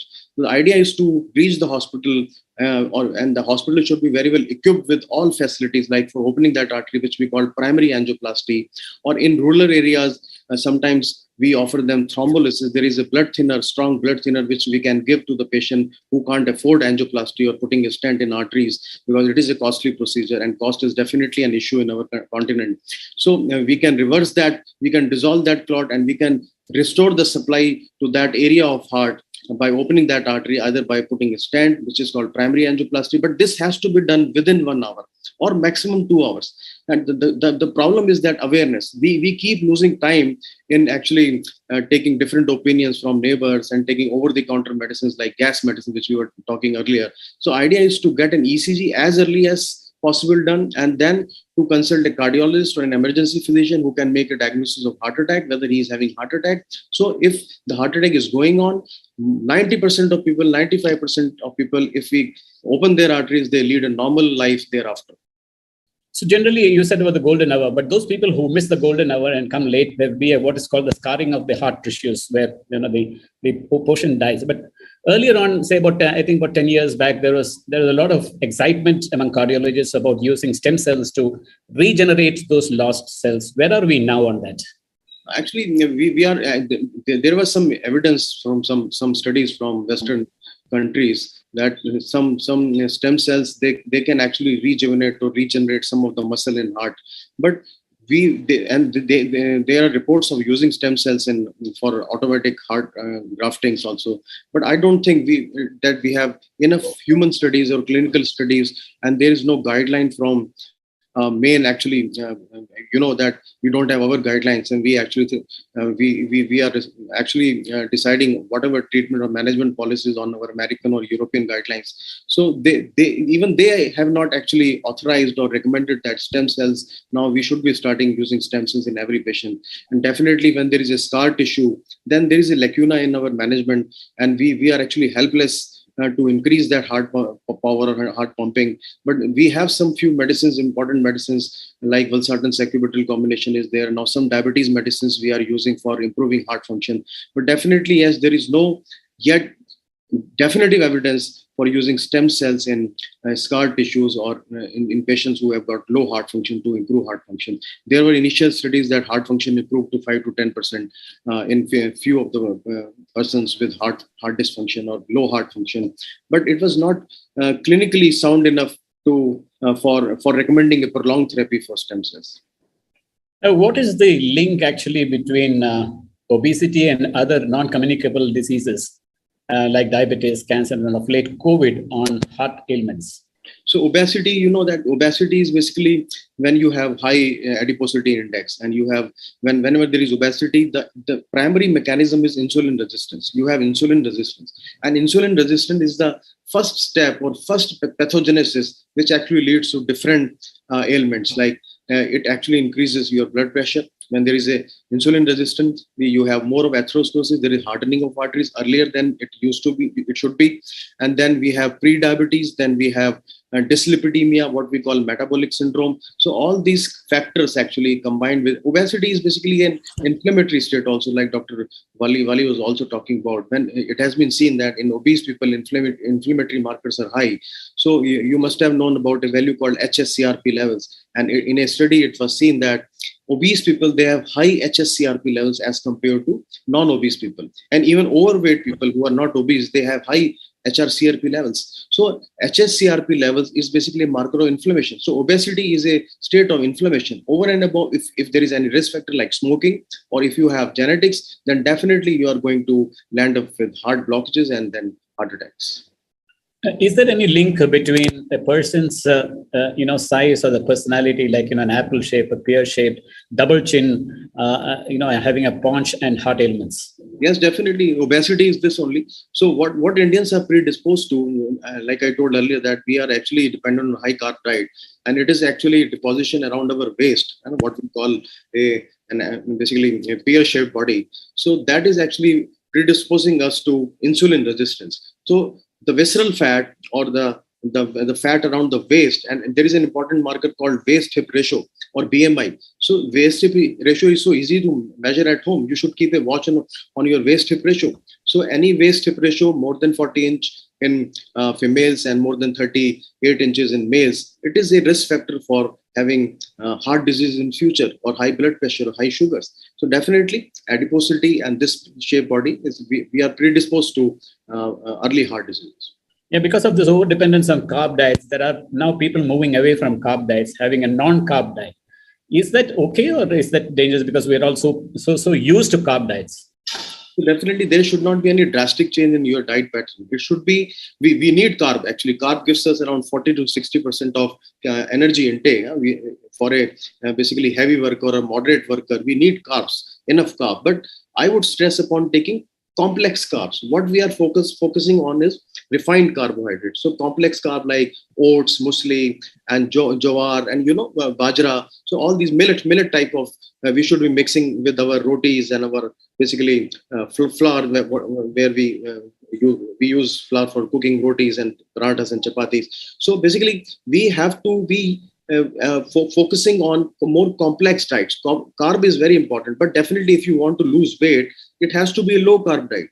And then I would suggest that the carbohydrate portion should be around 20 to 30% of daily calorie intake. Then it should be 60 to 80% protein intake, and around 10 to 20% of good fat intake, not saturated fat intake. Saturated fat intake can be around 2 to 5%, but definitely it has to be low carbohydrate diet, and it should be complex carbohydrate. What happens with refined carb, whenever you take or when you binge upon refined carbohydrate diet, the insulin release is brisk.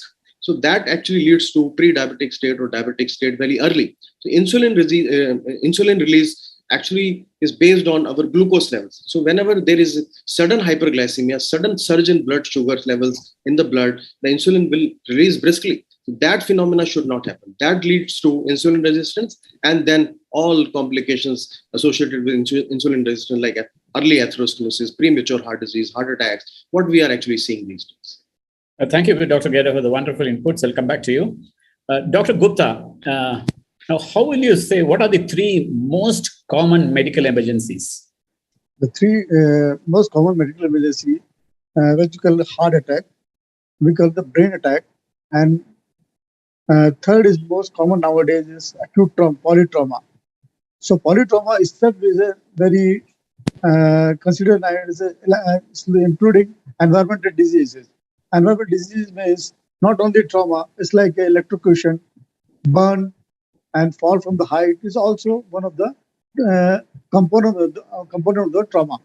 So the most common in our Indian emergency scenario is the most cardiac problems, acute MI, acute angina, and acute stroke, brain attack. These are the three most common emergencies are seen in day-to-day basis.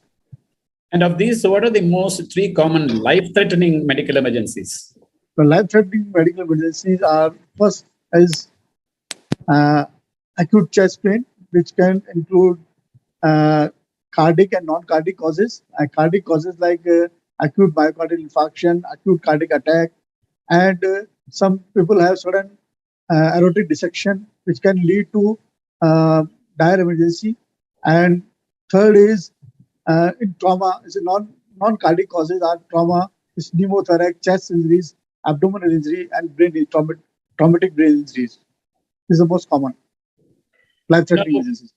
Does the act of God, like floods, landslides, earthquakes, and all, fall under the category of medical emergencies?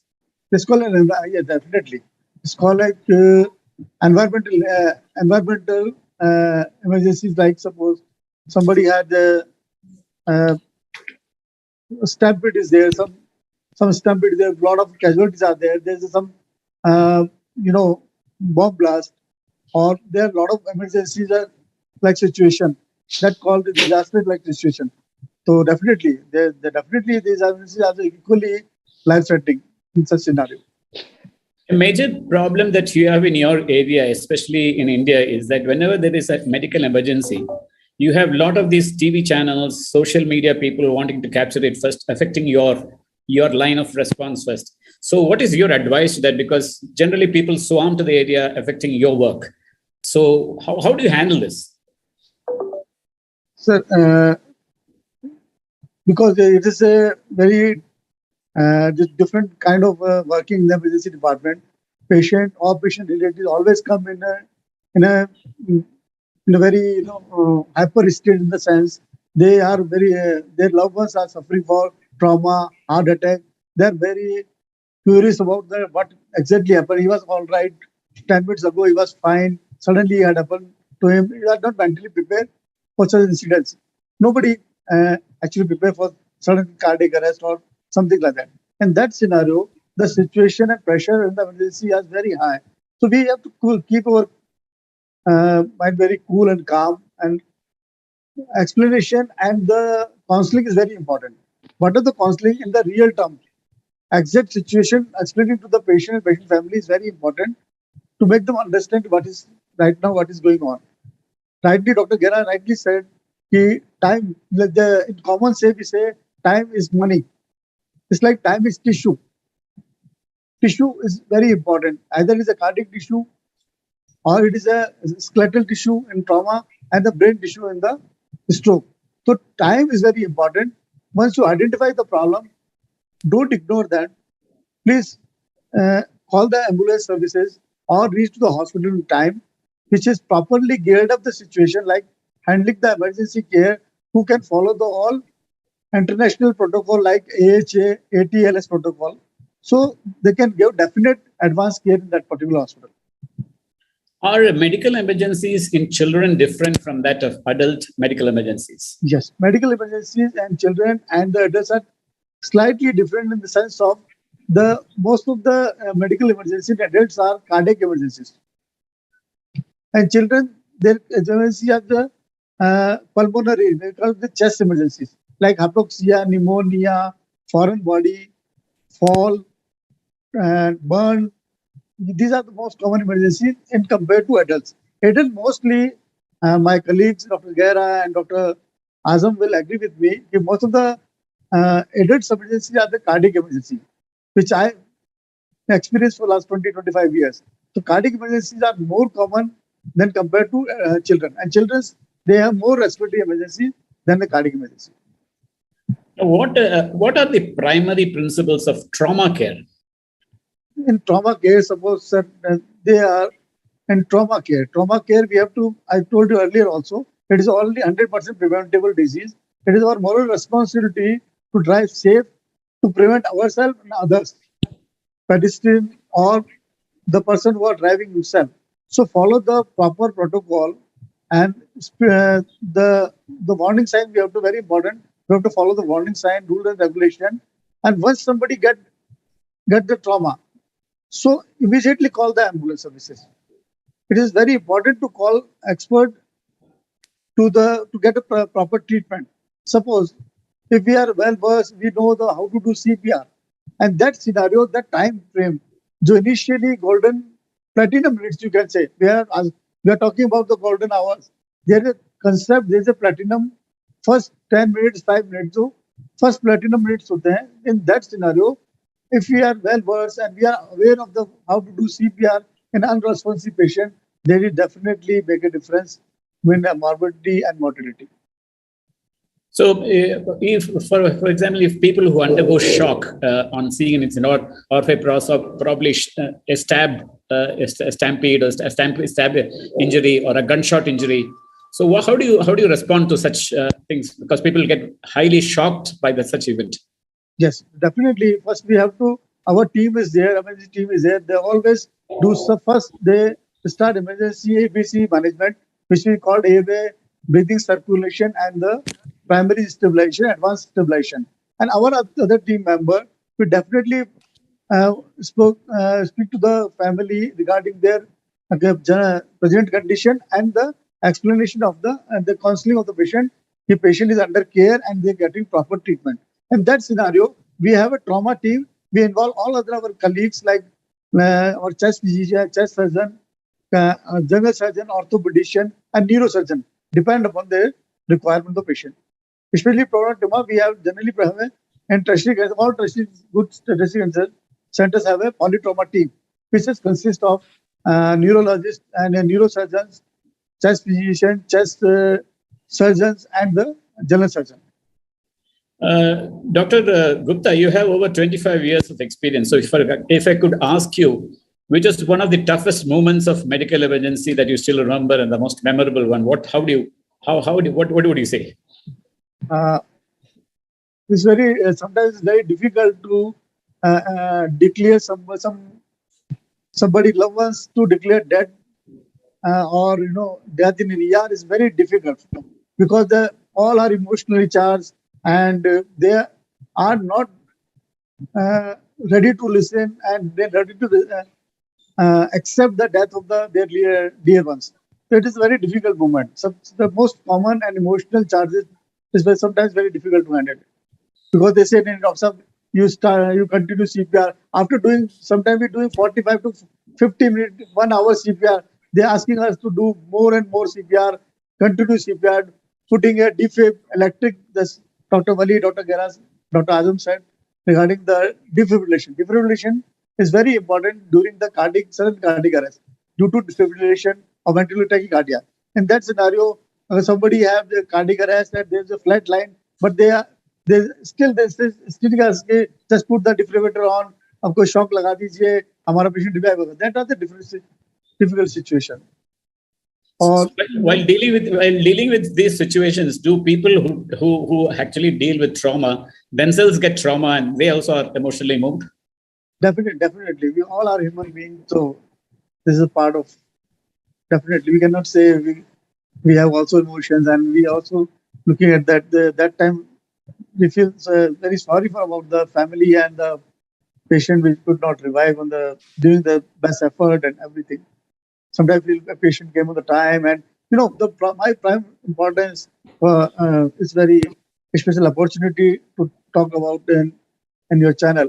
The pre-hospital care and pre-hospital care is the most prior,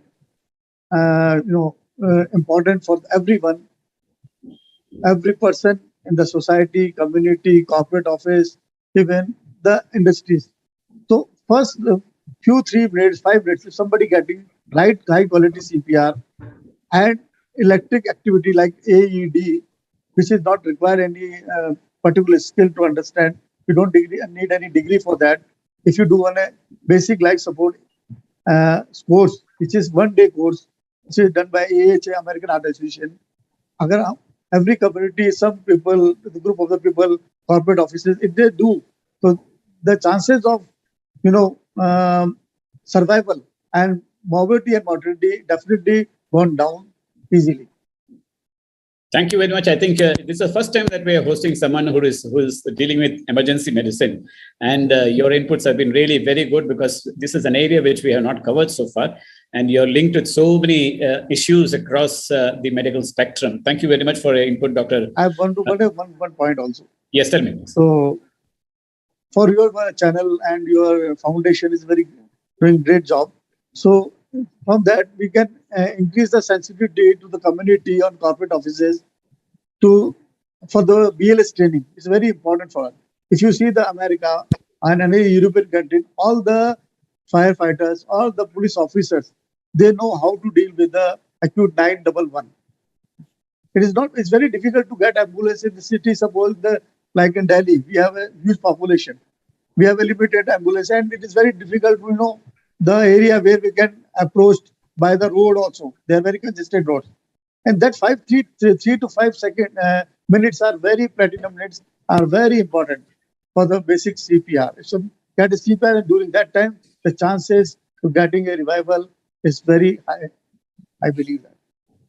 Thank you very much. I just move on to Dr. Sadiq Azam. Dr. Sadiq, welcome back. Sorry for having kept you waiting. Dr. Azim?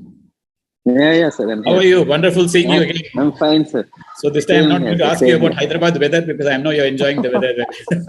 Yeah, for a change we are.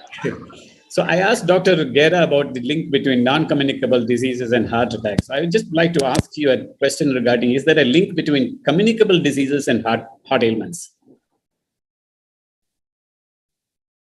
Yes, sir. Communicable diseases and heart ailments, yes, there is a link because heart ailments there's a long spectrum of heart disease. Not only heart attacks are not the only heart disease that people have.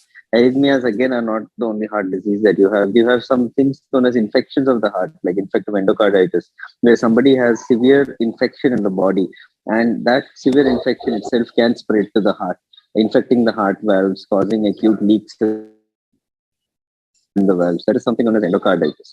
There are people who are admitted with severe sepsis, dengue fevers, and COVID infections, any kind of viral infections. These can infect the muscle of the heart, something which is known as myocarditis. So many people we've seen, especially with dengue and with COVID, who have had weak hearts, but very often with good therapy, good pharmacotherapy itself, medications itself, over a period of 3 to 6 months, most of them tend to recover.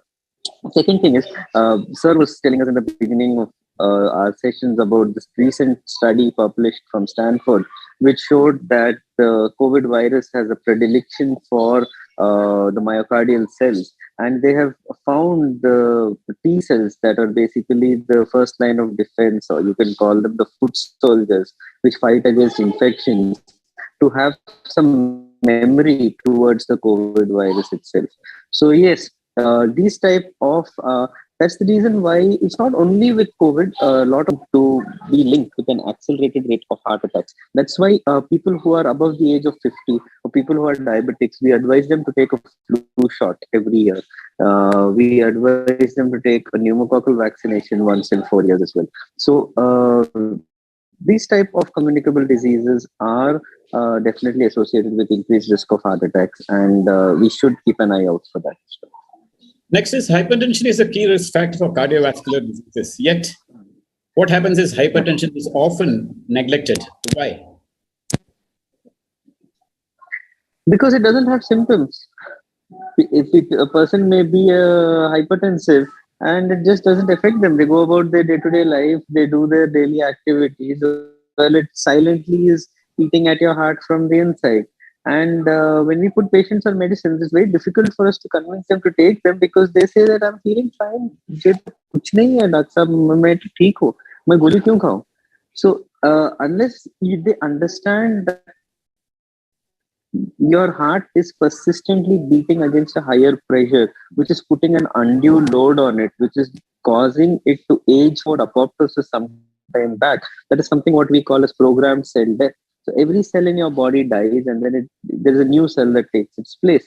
What happens with these type of uncontrolled hypertensive, uncontrolled diabetics is that their rate of apoptosis increases. So your cells tend to die faster. Your heart tends to age faster. So hypertension being a silent killer, it doesn't really give symptoms until it causes complications. Now, when you're starting to treat hypertension at a point when it has already caused a heart attack, has already caused a stroke, already caused retinopathy or renal injury, you're already too late.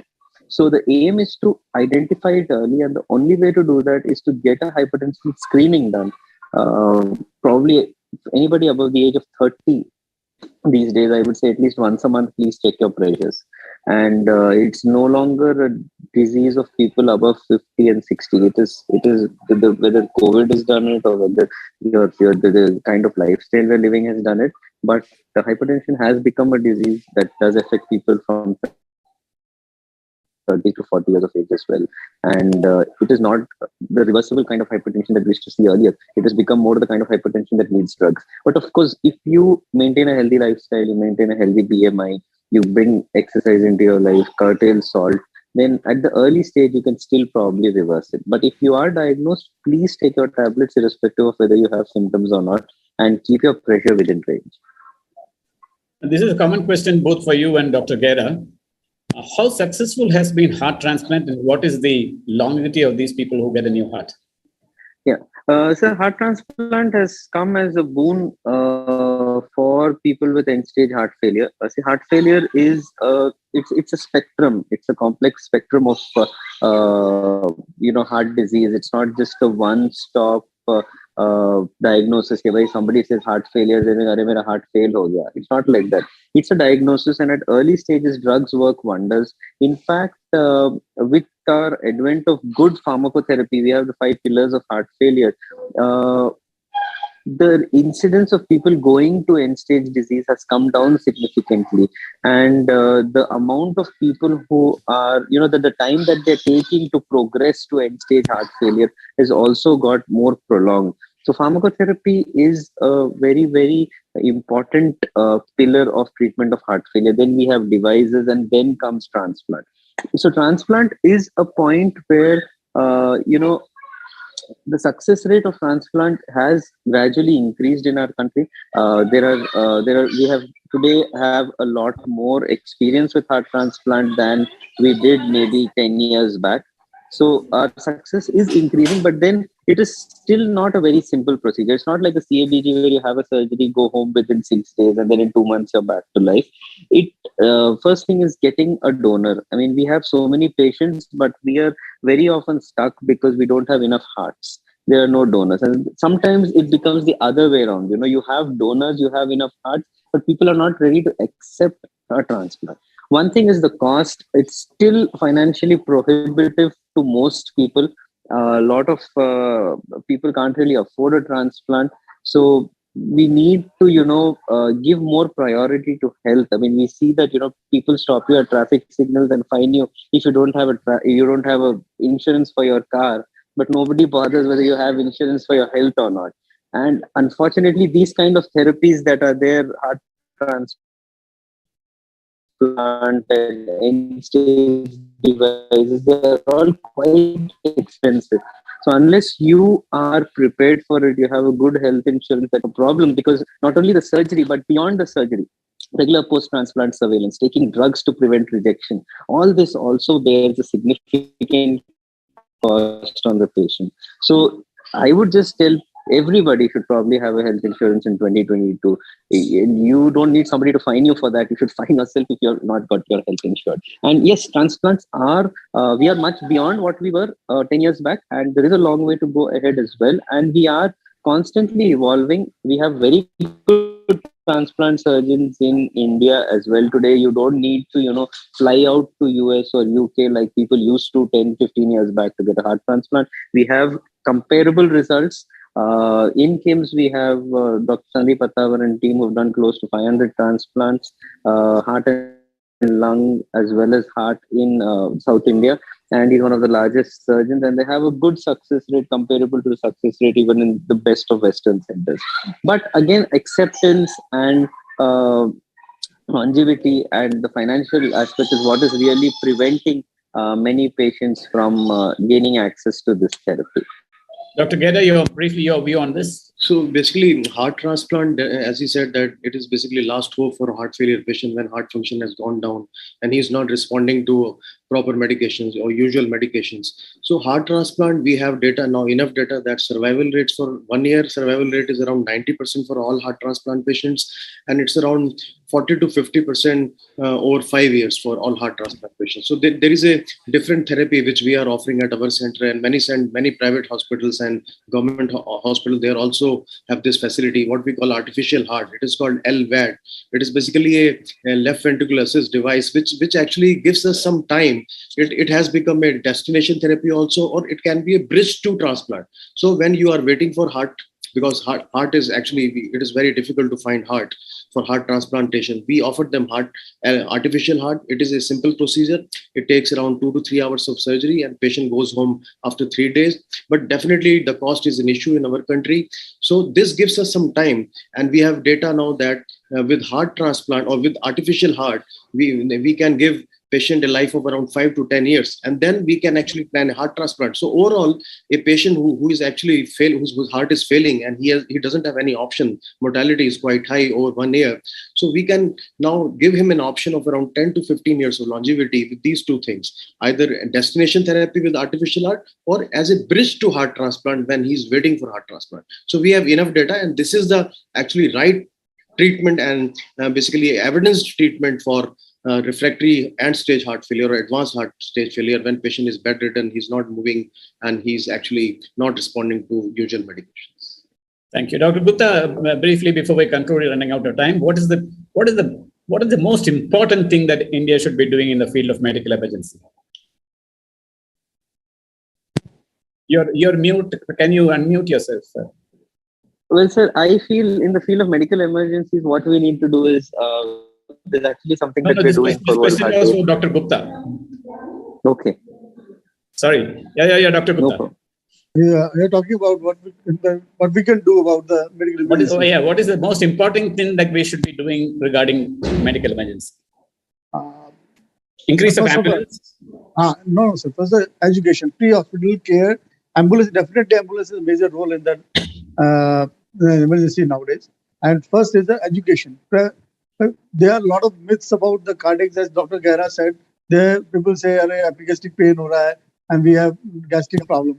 So education, the person, every community has to educate about the warning signs and the basic CPR trainings, BLS training, and the awareness of the diseases, which can kill person on the minutes and the seconds. So we have to understand that the emergency the prevention is very important.